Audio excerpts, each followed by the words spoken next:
যুদ্ধের ময়দানে প্রতিপক্ষকে পরাস্ত করতে এবার নতুন অস্ত্র নিয়ে আসছে চীন। নিজেদের সরকারি সংবাদ মাধ্যম সিসিটিভিতে এই অস্ত্র সংক্রান্ত একটি অ্যানিমেটেড ভিডিও প্রকাশ করছে তারা। চীনের নতুন এই অস্ত্রের নাম ব্ল্যাকআউট বোম্ব। এই বোম্বের আরেক নাম গ্রাফাইট বোম্ব। এটি এমন একটি অস্ত্র যেটি কোনো বিস্ফোরণ না ঘটিয়েই একটি শহরকে পুরোপুরি অচল করে দিতে পারে, এমনই দাবি করেছে চীন। এই বোমার কাজ হল নিঃশব্দে পুরো শহরের বিদ্যুৎ ব্যবস্থাকে অচল করে দেওয়া। এই বোমা মূলত হাই ভোল্টেজ বিদ্যুৎ ট্রান্সফরমার এবং বিদ্যুৎ কেন্দ্রগুলোকে অকেজো করে দেবে। চীনের সরকারি সংবাদ মাধ্যম সিসিটিভির তথ্য বলছে, মূলত কোনো শহরের বিদ্যুৎ কেন্দ্রগুলোকে চিহ্নিত করে সেগুলোকে নিশানা বানাতে সক্ষম এই বোমা। কার্বন ফিলামেন্টকে ব্যবহার করে বিদ্যুৎ ব্যবস্থায় শর্ট সার্কিট সৃষ্টি করে পুরো ব্যবস্থাকেই অচল করে দেবে। একটি বোমা 1,07,500 বর্গফুট এলাকার বিদ্যুৎ ব্যবস্থাকে অচল করে দিতে পারে। ওই সংবাদ মাধ্যমে আরও দাবি করা হয়েছে, এই বোমা ভূমি থেকে উৎক্ষেপণ করা যায়। এগুলো ক্ষেপণাস্ত্রের মতো কাজ করে। 290 কিলোমিটার দূরত্বের লক্ষ্যবস্তুতে আঘাত হানতে সক্ষম এই বোমা। একটি বোমায় 490 কেজি বিস্ফোরক থাকবে। বোমা থেকে ছোট ছোট সিলিন্ডারের মতো অংশ আলাদা হয়ে লক্ষ্যবস্তুকে নিশানা করে। একটি অ্যানিমেটেড ভিডিওতে দেখা গেছে একটি ভূমি থেকে উৎক্ষেপণযোগ্য ক্ষেপণাস্ত্র 90 সাবমিশন মোতায়েন করছে। এগুলো মাঝ আকাশে কার্বন ফিলামেন্ট নিক্ষেপ করে।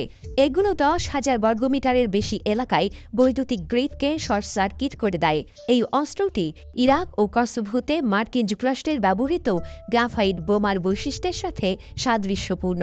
যদিও যুদ্ধের ময়দানে এগুলো সত্যিই কাজ করবে কিনা তা এখনও অজানাই রয়ে গেছে। এই বোমার ধারণাটি প্রথমে সামনে নিয়ে আসে China aerospace science and technology corporation. তবে এর প্রযুক্তিগত বৈশিষ্ট্য প্রকাশ করেনি প্রতিষ্ঠানটি।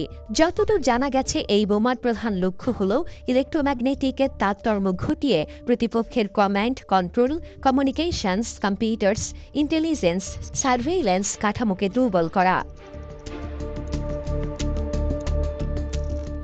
এই অস্ত্রের প্রভাব কেবল যুদ্ধক্ষেত্রেই সীমাবদ্ধ নয়। তাইওয়ান পরিস্থিতিতে চীনের নতুন গ্রাফাইট বোমার অপারেশনাল এবং কৌশলগত প্রভাব বিশ্লেষণের জন্য একটি বৃহত্তর কাঠামোর মধ্যে প্রসঙ্গীকরণ করা প্রয়োজন। Taiwan centre for security studies বলছে, তাইওয়ানের রাজধানী তাইপে মাত্র 3টি ট্রান্সমিশন চেকপয়েন্টের উপর নির্ভরশীল। তাই চীনা নতুন ব্ল্যাকআউট বোম্ব নিমিষেই তাইপের বিদ্যুৎ ব্যবস্থাকে অচল করে দিতে পারে বলেও ইঙ্গিত দেওয়া হয়েছে।